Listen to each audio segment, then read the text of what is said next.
में सबसे पहले खबर देंगे, बाबर आजम ही ऑस्ट्रेलिया के खिलाफ टेस्ट सीरीज में कप्तानी करेंगे। जराये के मुताबिक व्हाइट बॉल के कप्तान का फैसला बाद में किया जाएगा।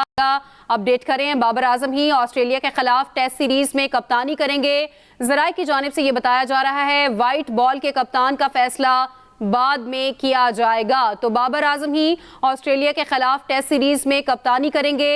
व्हाइट बॉल के कप्तान का फैसला बाद में किया जाएगा। जी हां, पाकिस्तानी बैटर बाबर आजम को दौरा ऑस्ट्रेलिया में टेस्ट टीम का कप्तान बरकरार रखने का फैसला किया गया है। इस सिलसिले में आपको ये बता दें, Pakistan cricket board management committee के चेयरमैन ज़का अशरफ की पाकिस्तान टीम मैनेजमेंट और कप्तान बाबर आजम से लाहौर में मुलाकात हुई। यूसुफ अंजुम हमारे साथ हैं, उनसे इस बारे में मजीद बात कर लेते हैं। जी यूसुफ अंजुम, बताइएगा बाबर आजम और की मुलाकात में क्या बातचीत हुई? बाबर आजम की कप्तानी से मुतालिक फैसला किस बुनियाद पर किया गया? जी बिल्कुल, ज़का अशरफ और बाबर आजम की आज मुलाकात थी, जिसके बाद ये तासर दिया गया था कि बाबर आजम सिर्फ टेस्ट मैचेस में कप्तानी के फराइज निभाते रहेंगे। लेकिन अब एक अपडेट आई है जिसके मुताबिक बाबर आजम ने अपने ट्विटर हैंडल पर एक वाज़ेह तौर पर ऐलान किया कि वो तीनों फॉर्मेट की कप्तानी से दस्तबरदार हो रहे हैं और बतौर एक खिलाड़ी वो पाकिस्तान टीम की नुमाइंदगी करते रहेंगे। उन्होंने कहा कि इस दौरान जितना भी मैंने पाकिस्तान के लिए बेहतर करने की कोशिश की बतौर एक कप्तान, लेकिन अब वक्त आ गया था कि अपनी बैटिंग पर फोकस करूं और मैं तीनों तर्ज की कप्तानी से टेस्ट, वनडे और T20 की कप्तानी से उन्होंने अपने मुस्ताफी होने का फैसला सोशल मीडिया पर जारी किया है, जिस पर अब पाकिस्तान क्रिकेट बोर्ड की जानिब से भी कुछ प्रेस रिलीज आने की तवक्को की जा रही है। आज बाबर आजम और ज़का अशरफ की तकरीबन जो मुलाकात नेशनल क्रिकेट अकेडमी में पहले हुई, बाद में रज़ावी स्टेडियम लाहौर में उन्होंने इकट्ठे वक्त गुजारा, जिसमें कौमी टीम की परफॉर्मेंस के हवाले से बात की गई और यही इम्कान था कि बाबर आजम आज जो कप्तानी उनकी है उसका फैसला किया जाएगा।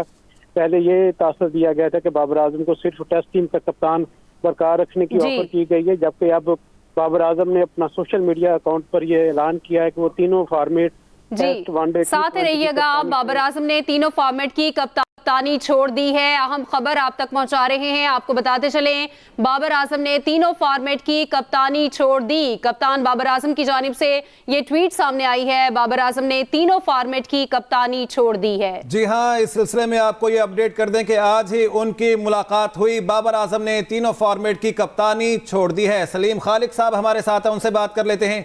जी सलीम खालिक साहब, बताएगा क्या चेयरमैन पीसीबी मैनेजमेंट कमेटी के पास कौमी कप्तान को तब्दील करने के इख्तियारात हैं और ये जो फैसला किया गया है बाबर आजम की जानिब से, इस पर क्या कहते हैं? देखिए, डे टू डे अफेयर्स में ये चीज भी मेरे ख्याल है आती है कैप्टन वगैरह की, क्योंकि टीम की परफॉर्मेंस इतनी खराब जा रही है। अब सिर्फ इस वजह से कि चेयरमैन के पास इख्तियार नहीं है, वो सोचते रहे तो कप्तान को चेंज नहीं करो, प्लेयर्स को चेंज नहीं करो। अब जैसे इंतजाम छोड़ के चले गए, क्या उनका मुतबादिल लाने का भी इनके पास इख्तियार नहीं होगा? तो ऐसे काम तो वो कर सकते हैं, इतने तो इख्तियारात उनके पास होंगे। लेकिन जाहिर है कि इस पे लोग जो जिसको एतराज करना है लीगली वो करेगा और फिर देखते क्या होता है। लेकिन असल कहानी इसकी ये है कि बाबर आजम को आज जब बुलाया था पीसीबी ने, तो उनको ऑफर की ज़का अशरफ साहब ने कि आप चाहें तो सिर्फ टेस्ट में कप्तान बरकरार रहे, व्हाइट बॉल में हम चेंज करना चाहते हैं। उसकी भी वजह बड़ी इंटरेस्टिंग है। 1964 से पाकिस्तान टीम ऑस्ट्रेलिया जा रही है, 59 साल हो गए, कभी कोई टेस्ट सीरीज नहीं जीती। और जो 2019 का आखिरी टूर था, दोनों टेस्ट में इनिंग से शिकस्त हुई थी। अमूमन 3-3 दिन में मैच खत्म होते हैं। आखिरी चार जो टेस्ट जीते हैं उसमें से भी आखिरी जीते 28 साल हो गए। बड़े बड़े कप्तान ऑस्ट्रेलिया में नहीं जीत सके, तो बाबर आजम को इसलिए कहा था कि रखे रहे वहां पे ताकि ये ना हम कप्तान बदले, वो भी हारे तो ये बात होगी कप्तान का फॉल्ट ही प्लेयर्स का फॉल्ट है। इसका प्लान भी तैयार था। एक जो कराची की टीम इस वक्त क्रिकेट टीम डोमेस्टिक इवेंट खेल रही है, उसमें शामिल शान मसूद को लाहौर पहले ही बुला लिया गया था कि अगर बाबर आजम ने ऑफर नहीं मानी तो शान मसूद को टेस्ट कैप्टन बना के प्रेस कॉन्फ्रेंस करवा देंगे, जो शायद थोड़ी देर में आपको पता लग जाए ऐसा हो रहा है। उधर बाबर को लोग यही कह रहे थे कि जो उनके करीबी लोग हैं कि आपने अगर कैप्टनसी कबूल की तो ऑस्ट्रेलिया में तो टीम का बुरा हाल होना है, फिर आपके लिए और खराब होगा। अब कोई वही भी ये ऐसा भी सुनने को आपको मिल जाए कि बाबर ने आराम की गरज से ऑस्ट्रेलिया जाने से इनकार कर दिया या कुछ कर दिया। तो ये एक असाब का खेल जारी था, क्योंकि आपको पता है क्रिकेट के साथ साथ बाबर के कुछ और मसाइल भी इस मौजूदा बोर्ड की इंतजामिया के साथ रहे, क्योंकि बाबर बहुत बड़ा नाम है हमारे मुल्क का, एक बड़े स्टार है। लेकिन इसका एक चीज नुकसान ये भी हुआ है कि उनको थोड़ा सा अपने आप से ये भी हो गया है कि मैं लार्जर देन गेम हूँ या कुछ ऐसा भी वो फील करने लगे हैं। कई चीजों में जैसे सेंट्रल कॉन्ट्रैक्ट के मामले में भी उन्होंने बोर्ड को बहुत टफ टाइम दिया। वर्ल्ड कप से पहले बहुत बड़ा तनाजा हुआ था, जो बोर्ड ने हिस्ट्री में फर्स्ट टाइम इन लोगों को 3% हिस्सा भी दिया। तो ऐसा महसूस हो रहा था कि इस इंतजामिया के साथ उनका ओहदे पर बरकरार रहना, हाँ, और फिर जो नताइज आए वर्ल्ड कप में, उससे पहले एशिया कप में, तो जो प्लान था उसको एग्जीक्यूट करने को बोर्ड को भी आसानी हो गई।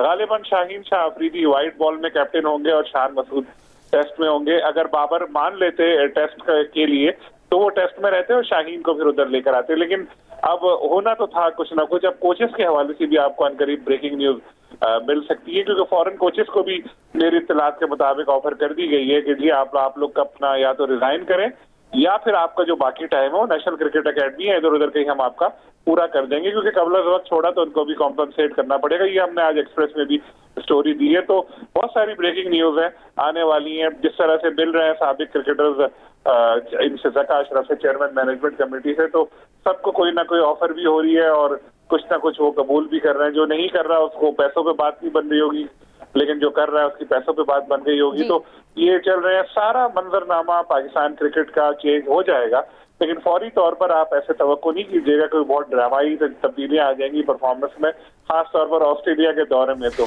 लेकिन ये है कि कप्तान, कोच, चीफ सेलेक्टर और हो सकता है कुछ प्लेयर, ये सब कुछ चेंज हो जाएगा। यूसुफ, आप कहिएगा, जिस तरह से अभी ट्वीट भी सामने आया है, बाबर आजम ने तीनों फॉर्मेट की कप्तानी छोड़ने का ऐलान किया, क्या देखते हैं बाबर आजम की जगह कप्तानी के ओहदे पर कौन मजबूत उम्मीदवार होगा? अब ये काफी दिनों से यही चीजें सामने आ रही थी कि बाबर आजम तीनों टेस्ट की कप्तानी वो छोड़ना चाहेंगे, क्योंकि आज उनको ये ऑफर भी की गई थी वो सिर्फ टेस्ट टीम की कप्तानी अपने पास रखे, जबकि वनडे और जो T20 फॉर्मेट है इसमें शाहीन शाह अफरीदी को कप्तान बनाए जाने का उनको बता दिया गया था। लेकिन जिस पर बाबर आजम ने थोड़ी देर पहले जब यहाँ से वो क्रिकेट बोर्ड के रवाना हुए तो वो खासे खुश नजर आ रहे थे और लग यही रहा था कि उनकी बात मान ली गई है। लेकिन ऐसा बाद में उन्होंने अपने सोशल मीडिया अकाउंट पर ये पोस्ट में शेयर किया कि वो तीनों टेस्ट की कप्तानी से दस्तबरदार होना चाहते हैं। मेरे ख्याल में ये बाबर आजम का एक देखा जाए तो अच्छा फैसला, क्योंकि कप्तानी से यकीनी तौर पर उन पर प्रेशर था और इससे जो बैटिंग परफॉर्मेंस है वो भी मुतासर हो रही थी। जिस तरह आपको याद होगा कि सचिन तेंदुलकर और विराट कोहली ने भी अपने अरूज के ज़माने में कप्तानी कोई खैरबाद कही ताकि अपनी बैटिंग पर फोकस कर सकें। तो बाबर आजम के लिए अच्छा चांस है कि अब दोबारा जो फैंस उनसे नाराज हैं, वो अच्छे रन नहीं कर पा रहे, तो उनको अब दोबारा अपने बैटिंग पर तवज्जो मरकूज करने का मौका मिलेगा और पाकिस्तान को शान मसूद की इस शक्ल में एक नया कप्तान मुयस्सर होगा। पाकिस्तान के पास अब सिर्फ 3 टेस्ट मैचेज इस साल बाकी हैं, जो वो 14 तारीख से शुरू होंगे ऑस्ट्रेलिया में। उसके लिए पाकिस्तान की टीम की रवानगी 2 दिसंबर को यहाँ पर तय की गई है, जबकि जो तरबियती कैंप है वो ये नवंबर के आखिरी हफ्ते में रावलपिंडी में शुरू हो रहा है। तो पाकिस्तान टीम में यकीनी तौर पर तब्दीलियों का ये जो चीज़ें सामने आ रही हैं, ये पहले से तय थी कि वर्ल्ड कप के बाद अगर टीम की परफॉर्मेंस अच्छी नहीं होती तो फिर नए लोगों के साथ ही पाकिस्तान क्रिकेट टीम का जो समत है उसको दुरुस्त करने की कोशिश की जाएगी। ज़का अशरफ साहब जितने भी बाकी टेस्ट क्रिकेटर्स हैं उनसे भी मुशावरत कर रहे हैं और हमारी इत्तला के मुताबिक आज किसी वक्त या कल सुबह वहाब रियाज को चीफ सेलेक्टर के ओहदे पर तैनात करने का भी नोटिफिकेशन जारी कर दिया जाएगा। और मोहम्मद हफीज को भी एक अहम जिम्मेदारी सौंपी जा रही है, वो क्रिकेट कमेटी को हेड करेंगे या फिर दूसरी सूरत में वो क्रिकेट अकेडमी के मामला देखेंगे। तो मजबूरी तौर पर पाकिस्तान क्रिकेट बोर्ड की ये कोशिश है कि नए लोग जो जदीद क्रिकेट को समझते हैं उनको पीसीबी में अहम ओहदों पर लाया जाए ताकि पाकिस्तान टीम की जो परफॉर्मेंस का म्यार है उसको बेहतर किया जाए। इस साल जून में पाकिस्तान को T20 वर्ल्ड कप खेलना है, जिसके लिए अभी से तैयारी करना होगी, वरना बसूरत दीगर अगर ऐसे इकदाम ना किए जाते तो हो सकता है कि T20 में भी पाकिस्तान टीम की परफॉर्मेंस का म्यार इतना अच्छा ना होता। तो एक अच्छी चीज़ है कि अच्छी चीज़ें हो रही हैं और इनके नतायज भी उम्मीद की जा सकती है कि बेहतरी सामने आएंगे जब नए पढ़े लिखे नतायज क्या सामने आते हैं। यूसुफ अंजुम साहब, जैसा कि आपने बाबर आजम के हवाले से जिक्र किया है, ये जो मुलाकात आज उनकी हुई है चेयरमैन ज़का अशरफ से, इस मुलाकात से पहले क्या बाबर आजम तीनों फॉर्मेट्स की कप्तानी अपने पास रखना चाहते थे, या जो फैसला उन्होंने अभी किया है ट्वीट के जरिए बता दिया गया, यही फैसला उन्होंने सोचा हुआ था? कुछ सामने आ सका इस बारे में? जी, हमारी इतलात के मुताबिक ये थी कि बाबर आजम ने जो तमाम तर फैसलों का इख्तियार चेयरमैन पीसीबी को सौंप दिया था कि उनके हवाले से जो भी फैसला करना चाहें उस हवाले से उनको अख्तियार सारा देखते हैं। वो उनको बरकरार रखना चाहें तो बरकरार भी रखा जा सकता है, अगर वो उनको कहें कि आप पोस्ट छोड़ दें तो वो छोड़ने को भी तैयार हैं। तो जिस पर जो पीसीबी चेयरमैन कमेटी के सरबराह हैं ज़का अशरफ, उन्होंने बाबर आजम से ये ग्रीन सिग्नल दिया कि आप चलें टेस्ट टीम की जो कप्तानी है उसको अपने पास रखें, जबकि वनडे और T20 के जो फॉर्मेट इसमें हम नया कप्तान लाना चाहते हैं। तो उसके लिए ज़रूरी था कि बाबर आजम इसको कबूल करते, लेकिन बाबर आजम ने वहाँ पर तो सरदस्त कहा कि मैं बाद में सोचकर जवाब दूंगा। लेकिन जैसे ही वो यहाँ से रवाना हुए कज़ावी स्टेडियम से, तो आधे घंटे बाद उन्होंने अपने सोशल मीडिया अकाउंट पर ये तमाम तज़की के कप्तानी से दस्तबरदार होने का ऐलान किया है। इख्तियारात की अगर बात की जाए तो ज़का अशरफ साहब के पास इख्तियार नहीं है कि वो किसी भी कप्तान की तकर्री या किसी को हटाने को वो फैसला कर सकते, बसूरत दीगर अगर को खुद मुस्ताफ़ी ना हो। आपको याद होगा कि मॉर्निंग मोकल ने भी बॉलिंग कोच के तौर पर इस्तीफा दिया, तो उसके बाद ही अब ये उमर गुल को लाने की तैयारियां कर रहे हैं, क्योंकि नए नोटिफिकेशन के मुताबिक जिसमें उनकी मुद्दत सिर्फ 3 माह की है और जो 4 फरवरी को खत्म हो रहा है, उसमें ये वाज़े तौर पर लिखा हो गया कि कोई बड़े फैसले ज़का अशरफ साहब या बड़ी पॉलिसी का ऐलान नहीं कर सकेंगे। तो उसके लिए ज़रूरी था कि अपना बाबर आजम खुद मुस्ताफ़ी होते, जिसके बाद वो नया कप्तान उसको अपॉइंट करने का इख्तियार मिल जाता। तो अब बाबर आजम की जगह शान मसूद को पाकिस्तानी टेस्ट टीम का कप्तान मुकर्रर किया जाएगा। उनको वनडे टीम की कप्तानी भी सौंपी जा सकती है, क्योंकि वनडे तो भी बहुत दूर है। अभी फिलहाल सारी जो तवज्जो है वो टेस्ट सीरीज पर है, जिसके बाद पाकिस्तान टीम को न्यूजीलैंड का दौरा करना है, जहाँ पर 5 T20 मैचेस रखे गए हैं। तो उसके लिए शाहीन शाह अफरीदी के नाम अब पूरा निकलेगा कप्तानी।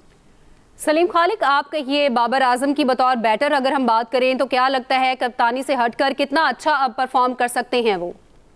बहुत अच्छा, क्योंकि देखें आप विराट कोहली की मिसाल हमारे सामने है कि जब वो कैप्टन थे उनकी परफॉर्मेंस में भी डाउनफॉल आया और इंडियन टीम की भी परफॉर्मेंस खराब थी। फिर उन्होंने कैप्टनसी छोड़ी, अपनी बैटिंग पे तवज्जो दी और अब आज देखेंगे सेंचुरियों की उन्होंने 50 बना ली, दुनिया के पहले बैट्समैन बन गए। तो बाबर में भी बहुत पोटेंशियल है, बहुत कुछ कर सकते हैं वो। लेकिन और उन्होंने शुरू में कोशिश भी की थी कैप्टनसी और अपनी परफॉर्मेंस को साथ रखने की, लेकिन बतौर कप्तान आपके लिए मुश्किल हो जाता है कभी कभी जब आपकी टीम अच्छा परफॉर्म ना करे कि अपने खेल पे बहुत ज्यादा फिर तवज्जो दे सके। फिर आपके जहन में यही होता है कि फला प्लेयर ये कर रहा है, फला प्लेयर वो कर रहा है, तो आपकी अपनी परफॉर्मेंस मुतासिर होती है। तो बाबर के साथ भी ऐसा होने लगा था, क्योंकि इस वर्ल्ड कप में उन्होंने कुछ 50s बनाई, लेकिन जो असल बाबर आजम है वो हमें नजर नहीं आ रहा था आजकल, वो कहीं खो गया था। तो नो डाउट अब अगर ये कैप्टनसी का बोझ उनके कंधे से हटेगा तो हो सकता है कि बाबर आजम का खेल भी उसी तरह शाइन करे और वो कोहली जिस तरह आजकल परफॉर्म कर रहे हैं वो भी तमाम दबाव से आजाद होकर वैसे ही जबरदस्त पाकिस्तान टीम के लिए परफॉर्म करें और फिर रिकॉर्ड्स के ढेर लगाएं। और बाबर में है इस चीज का पोटेंशियल मौजूद। तो मैं तो अगर ये जैसे बात हुई कि बाबर ने खुद कैप्टनसी का छोड़ दी, अगर वो चाहते हैं तो इस मामले को बोर्ड के ऊपर जैसे छोड़ सकते थे। सरफराज ने ऐसे ही किया था जब वसीम खान ने उनको बोला कि हम आपको कैप्टनसी से हटा रहे हैं, आप इस्तीफा दे दें। सरफराज ने कहा नहीं, मैं नहीं इस्तीफा दूंगा, आपको हटाना है आप हटा दें, तो उन्होंने सैक किया था। लेकिन यहाँ बाबर ने जिस तरह का उनका स्टेटमेंट आया वो लग रहा है पहले से तैयार शुदा स्टेटमेंट था और वो माइंड बनाकर आए थे। उनको भी जाहिर है जब हमारे जैसे मीडिया के लोगों को पता है कि ऐसा होने वाला है तो डेफिनेटली जिसके बारे में फैसला होना है उसको भी पता होगा अपने बारे में कि जी ऐसा डिसीजन होने वाला है, तो वो भी मेंटली प्रिपेयर होगा कि भाई क्या उनको करना चाहिए। तो उसके बाद उन्होंने फिर इस तरह से डिसाइड किया और तीनों टेस्ट की कैप्टनसी छोड़ दी। टेस्ट की कैप्टनसी अगर वो रखते अपने पास तो उनको नुकसान ही होना था उसका ऑस्ट्रेलिया के खिलाफ सीरीज में मुतवक्के तौर पे। तो मैं समझता हूँ उन्होंने अच्छा एक फैसला किया। अब उनके पास पूरा मौका है कि अपने खेल को और ज्यादा बेहतर करें, बाकी सारी चीजों को छोड़े और कैप्टनसी वगैरह का सोचना छोड़े कि दोबारा कभी मिलेगी या नहीं मिलेगी। अब जितनी भी क्रिकेट उनको खेलनी है, अभी तो यंग है, बहुत साल है और बॉडी क्रिकेट उनकी पड़ी है, तो एज अ प्लेयर खेले, पाकिस्तान को मैचेस में जितवाएं। अगले साल T20 वर्ल्ड कप आ रहा है तो उसमें जिस तरह कोहली खेल रहे हैं इंडिया के लिए वनडे वर्ल्ड कप में, वैसी कोशिश करें कि बाबर परफॉर्म करें पाकिस्तान के लिए T20 वर्ल्ड कप में और पाकिस्तान को टाइटल जितवाएं। कप्तान के लिए जो दीगर चॉइसेस हैं उनके ऊपर भी आपसे सलीम खालिक साहब बात करना चाहूंगा, लेकिन इससे पहले आपने जिक्र किया, आपने कहा इन तब्दीलियों से कोई ड्रामाई तब्दीली पाकिस्तान की टीम की परफॉर्मेंस में नहीं आ सकती, लेकिन गालिबन एक तब्दीली जल्द या बदेर हो सकती है या नहीं भी हो सकती। फरवरी में इलेक्शन होने हैं, पीसीबी में तब्दीली से क्या एक बार फिर तब्दीलियां होंगी तो इसके असरात नहीं होंगे? पहला आपने कहा वो मैंने बात की ऑस्ट्रेलिया के खिलाफ टेस्ट सीरीज में, क्योंकि जैसे मैंने आपको पहले कहा 64 साल से पाकिस्तान 4 टेस्ट ही जीता है, वहां पे कोई सीरीज नहीं जीता उस हवाले से। और इस दौरान बड़े बड़े कप्तान, बड़े बड़े प्लेयर, इमरान खान, वसीम अकरम, वकार यूनुस, इंतजाम उल हक सब जा चुके हैं और मौजूदा टीम की जो परफॉर्मेंस है उस तनाजुर में मैंने बात की थी। हो सकता है अच्छा खेले टीम, लेकिन तारीखी हवाले से मैं ये कह रहा था। रही बात आप पीसीबी में तब्दीली की, देखिए तारीखी तौर पर यही होता है कि जब भी हुकूमत बदलती है तो पीसीबी की जो पोस्ट होती है एक इनाम होता है, अपने लॉयल लोगों को हुकूमत की जानिब से दिया जाता है कि ये लो तुम जाओ। और बहुत सारे लोग ऐसे हैं जो पीसीबी की पोजीशन लेने के लिए बड़े बेचैन रहते हैं। आप देखें मौजूदा चेयरमैन के खिलाफ 20-25 केस हो चुके हैं, इसकी वजह यही है कि जो नया चेयरमैन आना चाहते हैं लोग, तो जरूर हुकूमत जब बदलेगी तो उसके बाद इम्कान यही है कि चेयरमैन पीसीबी में ही तब्दीली हो। लेकिन अगर चेयरमैन पीसीबी जिस पार्टी के लिए सॉफ्ट कॉर्नर रखते हैं, जिसकी एग्जीक्यूटिव कमेटी में पहले शामिल थे, मैनेजमेंट कमेटी के सरबराह ज़का अशरफ वही